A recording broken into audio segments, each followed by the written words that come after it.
do Espírito Santo. Amém. O anjo do Senhor anunciou a Maria, ela concebeu do Espírito Santo.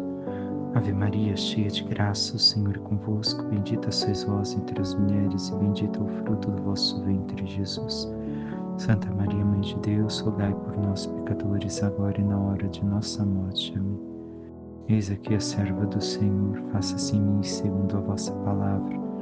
Ave Maria, cheia de graça, o Senhor é convosco. Bendita sois vós entre as mulheres, e bendito é o fruto do vosso ventre, Jesus. Santa Maria, Mãe de Deus, rogai por nós, pecadores, agora e na hora de nossa morte. Amém. E o Verbo divino se fez carne e habitou entre nós. Ave Maria, cheia de graça, o Senhor é convosco. Bendita sois vós entre as mulheres, bendito é o fruto do vosso ventre, Jesus.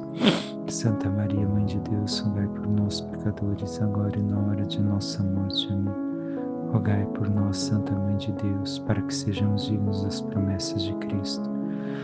Oremos, infundi, Senhor, em nossas almas a vossa graça, como vos pedimos, para que nós, que pela anunciação do anjo viemos a saber o mistério de vossa encarnação, paixão e morte de cruz, cheguemos um dia à glória eterna dos céus pelo mesmo Cristo, Senhor nosso. Amém. Caríssimo irmão e irmã, hoje meditamos a liturgia da quarta-feira da 19ª semana do tempo comum. As leituras são estas, porém celebramos no Brasil a memória de Santa Dulce, dos pobres. Ela que, basicamente, nossa contemporânea, viveu a santidade na sua congregação. Santidade que é um caminho que Deus nos chama, mas que os homens, muitas vezes, já a nossa humanidade torna difícil, mas os homens também tornam ou colocam dificuldades no caminho. Sentindo o chamado de Deus, cuidou dos pobres, mas neste cuidado, sendo mal vista por sua superiora e também pelo bispo, é deixada 10 anos, mais ou menos, cuidando desses mesmos pobres, para ver se era obra de Deus. Vendo que Dulce continuava, viram que realmente era obra de Deus e reassumiram ela na congregação e também, ali onde acolhia os pobres, construíram um hospital. E vemos também a vida de penitência tão presente nos santos, que tantos, infelizmente, acham uma tortura, um erro. Mas Santa Dulce, por 40 anos, dormia sentada pela conversão de uma irmã. Assim viveu sua vida, totalmente despojada de si, doada aos demais, cuidando dos demais e se sacrificando também pela conversão. E nisso alcançou tamanha santidade, sendo fiel no pouco que Deus lhe dera, vivendo e ofertando sua vida com Cristo. Dito isso, meditemos as leituras de hoje.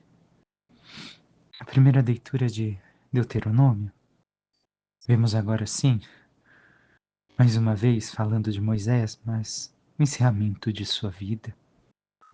Naqueles dias, Moisés subiu das estepes de Moabe ao monte Nebo, ao cume do Fasga, que está defronte de Jericó. E o Senhor mostrou-lhe todo o país, desde Galaad até Dan, o território de Neftali, a terra de Efraim e Manassés, toda a terra de Judá, até o mar ocidental, o Negueb e a região do vale de Jericó, cidade das palmeiras até Segor. O Senhor lhe disse: eis aí a terra pela qual jurei a Abraão, Isaque e Jacó, dizendo: eu a darei à tua descendência. Tu a viste com teus olhos, mas nela não entrarás. E Moisés, servo do Senhor, morreu ali, na terra de Moabe, conforme a vontade do Senhor. E ele o sepultou no vale, na terra de Moabe, defronte de Bet-Fegor. E ninguém sabe até hoje, onde fica a sua sepultura. Ao morrer, Moisés tinha 120 anos. Sua vista não tinha enfraquecido, nem seu vigor se tinha esmorecido. Os filhos de Israel choraram Moisés nas estepes de Moabe durante 30 dias, até que terminou o luto por Moisés. Josué, filho de Num, estava cheio do espírito de sabedoria, porque Moisés lhe tinha imposto as mãos. E os filhos de Israel lhe obedeceram e agiram como o Senhor tinha ordenado a Moisés. Em Israel nunca mais surgiu um profeta como Moisés, a quem o Senhor conhecesse face a face, nem quanto aos seus sinais e prodígios que o Senhor lhe mandou fazer na terra do Egito, contra o Faraó, os seus servidores e todo o seu país. Nem quanto à mão poderosa e a tantos e tão terríveis prodígios que Moisés fez à vista de todo Israel. Vemos então a longevidade de Moisés. Primeiro fato, observemos. Compreendamos a longevidade na Bíblia, não é somente a questão de longos anos, mas indica que a pessoa realmente tinha uma verdadeira fé e que viveu bem aos olhos de Deus. Por isso, Deus lhe concedera a longevidade. Em muitos casos, não em todos, compreendamos bem. E o texto nos mostra Moisés que morre e não chega à terra prometida. Mas nada enfraqueceu e o Senhor o sepultou. Vemos muito bem. Por que o Senhor sepulta? Para que o povo de Israel não tome o conhecimento de onde está sepultado. Para que assim não se apegue aonde está os restos de Moisés e esqueça da promessa. Fique somente na recordação, na memória, esta promessa e não alcance verdadeiramente aquilo que o Senhor prometeu. Mas compreendamos e recordemos aquilo que já sabemos pela nossa fé. Moisés é a prefiguração do verdadeiro profeta. Ele mesmo dissera o que Deus lhe havia dito, que haveria um outro profeta maior do que ele que viria, que realizaria obras maiores do que ele. E a isso, os judeus no tempo de Jesus também esperavam, como esperam ainda hoje. E ali, em Moisés, aquele que deu o pão do céu, está prefigurado aquele que dá o verdadeiro pão do céu e que conduz a verdade e a verdadeira terra prefigurada na terra prometida. Mas, em tudo, devemos de ser como o povo de Israel o é ao final do texto, não somente para com Moisés, mas agora para com Josué. Os filhos de Israel lhe obedeceram e agiram como o Senhor tinha ordenado a Moisés. É necessário a obediência da fé. É necessário sermos fiéis ao Senhor, caminharmos com Ele, seguirmos seus juízos, seus ensinamentos. E isso esforça um movimento como povo que vai caminhar para a terra prometida. Para nós, um movimento também interior. O sairmos do pó da terra, do barro da terra que somos feitos, para galgarmos, alcançarmos justamente a terra celestial, a vida sobrenatural, a vida da graça. E temos realizado os desígnios do Senhor, a santa obediência, para assim alcançarmos um dia a eternidade. O Salmo responsorial nos diz no refrão: Bendito seja o Senhor Deus que me escutou, é Ele que dá vida à nossa vida. E essa é a verdade. O Senhor é que dá a vida à nossa vida. Nós achamos que temos vida, mas somente quando estamos com o Senhor nós encontramos vida de verdade. Quando vivemos nele, como diz São Paulo, nele nós somos, vivemos e estamos. Aí devemos de estar nós. Mas realmente temos assim vivido no Senhor? Por fim, o Evangelho de São Mateus. Naquele tempo, disse Jesus aos seus discípulos: Se o teu irmão pecar contra ti, vai corrigi-lo, mas em particular, a sós contigo. Se ele te ouvir, tu ganhaste o teu irmão. Se ele não te ouvir, toma contigo mais uma ou duas pessoas, para que toda a questão seja decidida sob a palavra de duas ou três testemunhas. Se ele não vos der ouvido, dize à igreja. Se nem mesmo a igreja ele ouvir, seja tratado como se fosse um pagão pecador público. Em verdade eu vos digo, tudo que ligardes na terra será ligado no céu, e tudo que desligardes na terra será desligado no céu. De novo eu vos digo, se dois de vós estiverem de acordo na terra, sobre qualquer coisa que quiserem pedir, isto vos será concedido por meu Pai que está nos céus. Pois onde dois ou três estiverem reunidos em meu nome, eu estou ali, no meio deles.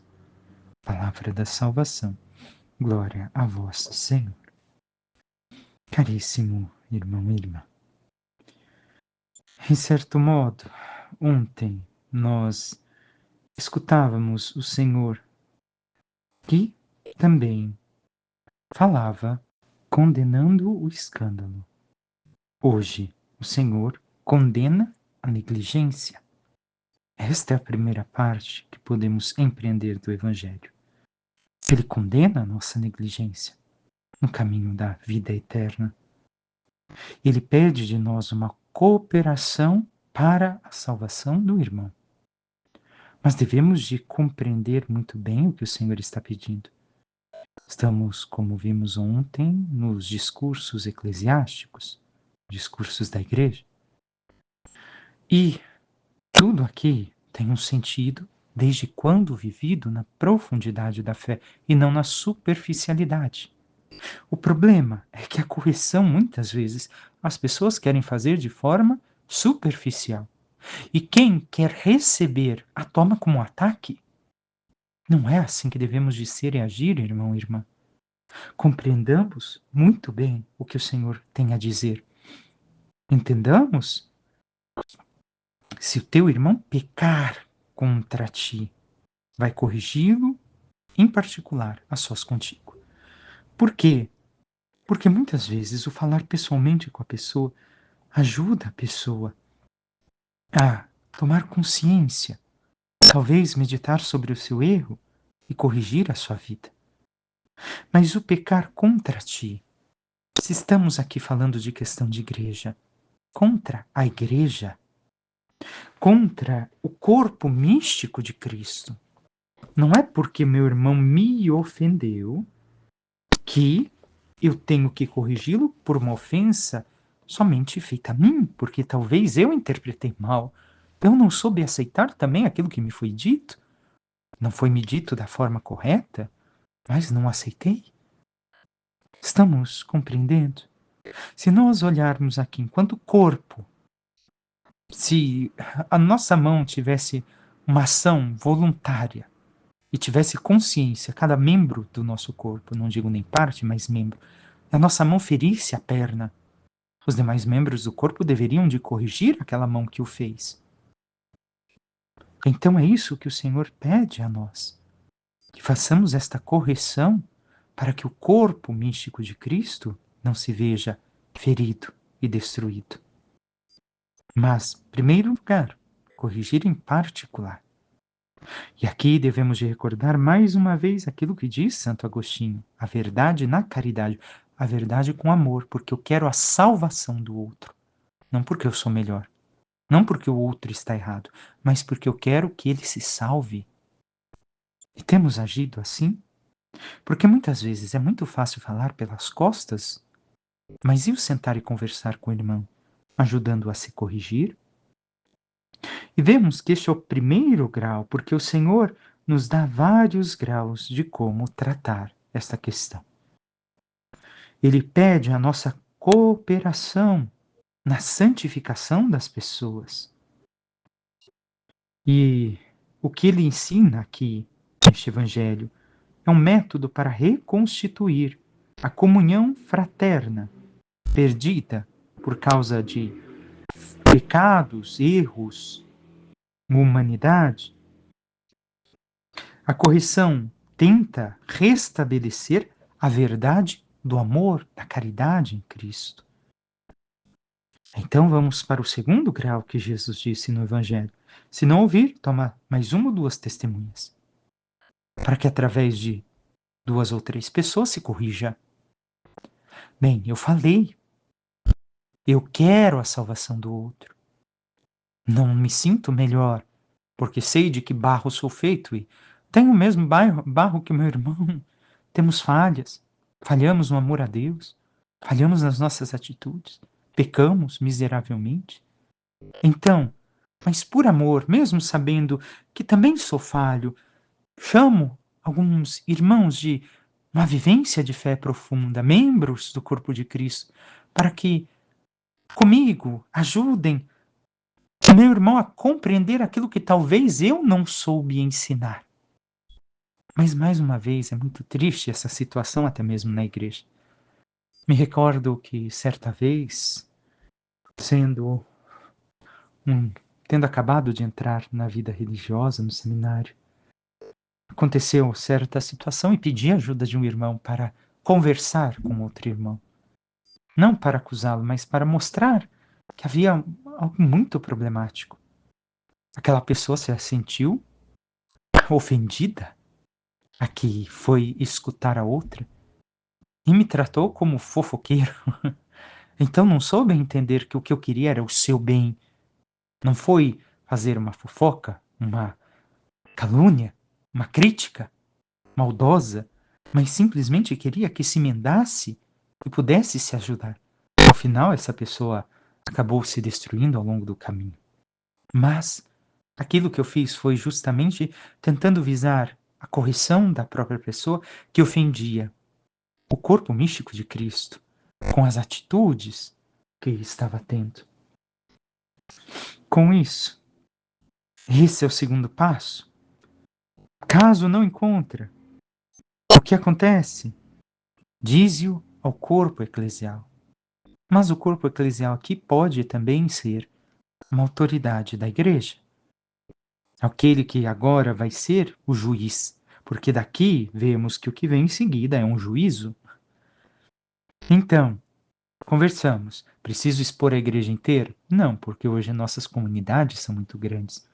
Mas se é um fato que pode ser escândalo, motivo de queda de um pequenino, como ontem falávamos, de destruição de uma comunidade, coloco ao superior direto. E nisso converso, olha, eu falei, falamos em conjunto, mas continuam acontecendo essas atitudes. A pessoa não aceitou, não aceitou correção, agora é a igreja que corrige. E às vezes na pessoa de suas autoridades. E caso a pessoa não queira, seja tratado como pagão pecador público. Ou seja, desconsiderado como um cristão. Como era tratado um pecador, um pagão, na época de Jesus? Era considerado como alguém que não tínhamos convivências, como alguém que, digamos, como as pessoas que passamos pela rua, cumprimentamos, mas não mais que isso. Não faz mais parte do corpo de Cristo. Por quê? Porque ela não quer pertencer. Ela não quer se adequar àquilo que Cristo lhe chama, não ao que nós pensamos, e que é a santidade. Qual é o problema, muitas vezes? Que, infelizmente, em certos lugares, em certas realidades, é o contrário que se dá. As pessoas estão tão habituadas em nossos tempos a achar que o errado é o certo e a viver tão aprofundadas no pecado que aqueles que buscam viver a verdade e a santidade de Deus são aquelas que são corrigidas e tratadas às vezes como pagão, pecador público. Que terror são os nossos tempos, essas realidades onde infelizmente isso pode vir a acontecer. Não sejamos assim. Recordemos que pecado, aquilo que para Deus é pecado, não que eu acho. Se Deus diz que é, se a igreja ensina que é, então é. Ah, mas eu não acho que é assim. Não importa o que eu acho. Importa o que Deus diz, o que a igreja ensina. E por fim, Jesus encerra, aliás, fala do perdão, da confissão, mais uma vez, o ligar e desligar. Tudo que ligares será ligado no céu, tudo que desligares na terra será desligado no céu, que é o perdão dos pecados através dos sacramentos. E depois fala, onde 2 ou 3 estiverem unidos em meu nome e quiserem pedir de acordo, eu estou aí no meio deles. Será concedido? Mas devemos de compreender profundamente, não é? Nós podemos interpretar de uma maneira meramente humana. E qual é essa maneira meramente humana? Tudo o que eu pedi, Deus vai me dar. Não, não é bem assim. Aqui devemos de ver que é a profundidade, esse é o sermão eclesiástico, é a profundidade da fé vivida na igreja. Tudo que estivermos de acordo, ao viver a profundidade da fé, ao viver a integridade daquilo que Deus nos pede, buscando, nos esforçando em ser aquilo que Deus quer, como santos, e reunidos nós rezarmos e pedirmos, e é para o bem e para a salvação da igreja e de todos, o Senhor nos concederá. Coloquemos um exemplo. Ainda esses dias escutava uma meditação de São João Bosco. São João Bosco, para que suas crianças não passassem fome, fez um grande empréstimo de dinheiro. E então, o que aconteceu com ele? Chegou o dia, o homem veio cobrar-lhe a dívida e já estava devendo algum tempo. Ele pegou e disse: espera um momento, eu vou sair buscar o teu dinheiro. E saiu com um dos seus, rezando ao longo do caminho, e esse homem perguntou: mas Dom Bosco, onde o senhor vai pegar esse dinheiro? Não sei, Deus proverá. Isso não quer dizer que devemos de ser assim, hein? Esse é um santo, é diferente de nós. Não estamos nesse grau. É só para termos um exemplo. Então, em oração, os dois caminhando juntos, de repente voltando para encontrar com esse homem, para dizer-lhe que não tinham dinheiro, uma mulher rica italiana passava em sua carruagem. Dom Bosco, que bom que eu te encontrei aqui na estrada. Eu queria muito fazer uma doação para os teus meninos, para a tua situação, e nunca que eu te encontrava. Está aqui o dinheiro. Quando ele pegou o dinheiro, voltou para casa, entregou a esse homem, está aqui o pagamento da sua dívida. Estava todo o dinheiro, sem faltar um centavo. Por quê? Porque aquilo era para a missão que Deus encomendou a Dom Bosco na salvação da alma daquelas crianças e jovens. Então devemos entender isso. Não é o que eu quero, mas é aquilo que é necessário para a minha salvação e a salvação de todos. Compreendamos bem, porque hoje ainda fui questionado sobre esse versículo e a pessoa não entendia justamente isso. Se estamos reunidos no nome de Jesus, então não tem nenhum mal. Tem sim. Não basta estarmos reunidos, devemos estar reunidos sob a mesma fé e compreendendo que o Pai nos dará aquilo que é necessário para a salvação. Necessário, não supérfluo. Peçamos à Santíssima Virgem Maria, nossa Mãe, que interceda por cada um de nós e nos ajude a cada vez mais nos deixarmos corrigir por Deus. E assim, corrigindo nossas almas, os nossos pecados, defeitos, falhas, possamos cada vez mais ser-lhe dóceis, como Moisés, nos abandonando na escuta da sua santa vontade e caminhando e vivendo uma vida na fé, bem em Cristo, para que assim possamos um dia chegar à glória da pátria eterna. Louvado seja nosso Senhor Jesus Cristo, para que sempre seja louvado. Por intercessão da Santíssima Virgem Maria, de todos os santos e anjos de Deus, desça sobre vós, vossas famílias, vosso trabalho e tudo que vos pertence, a bênção do Deus Todo-Poderoso, que é Pai, Filho e Espírito Santo. Amém. Um santo e abençoado dia a todos.